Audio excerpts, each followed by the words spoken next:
दिमाग खराब हो गई। जानते भगवान राम है और तुम झूठा कोई उनके दे रहे हो, शर्म नहीं आते तुम्हें?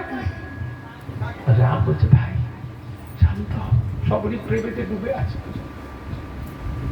ও সেবা দিচ্ছে, আমি ওর সেবার খাঙাল, ভালোবাসার খাঙাল, প্রেমের খাঙাল, তাই খাচ্ছি।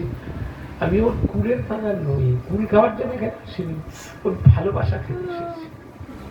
এই জন্য ভজন রাজ্যের ভালোবাসা, প্রেম, ভক্তি ওটা আলাদা জিনিস, আর ঐশ্বর্য আলাদা জিনিস। আমি যদি মনে করি মঠে যাই, মঠে যাওয়ার পর আমার প্রচুর টাকা হয়েছে, ধরো প্রচুর টাকা, আমি নিজে পার্সোনাল গাড়ি করে নিলাম, একটা মার্সিডিজ গাড়ি কিনে নিলাম, আরো টাকা হচ্ছে একটা ফ্ল্যাট বাড়ি করে নিলাম, আরো অনেক কিছু করতে পারি, কর্মচারী রাখতে পারি, তাহলে ঐশ্বর্যের মধ্যে আমি ডুবে গেলাম।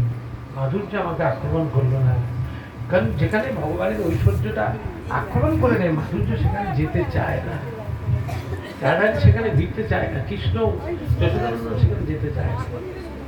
এই জন্য ঐশ্বর্য নহে প্রীতম মন। যাই হোক,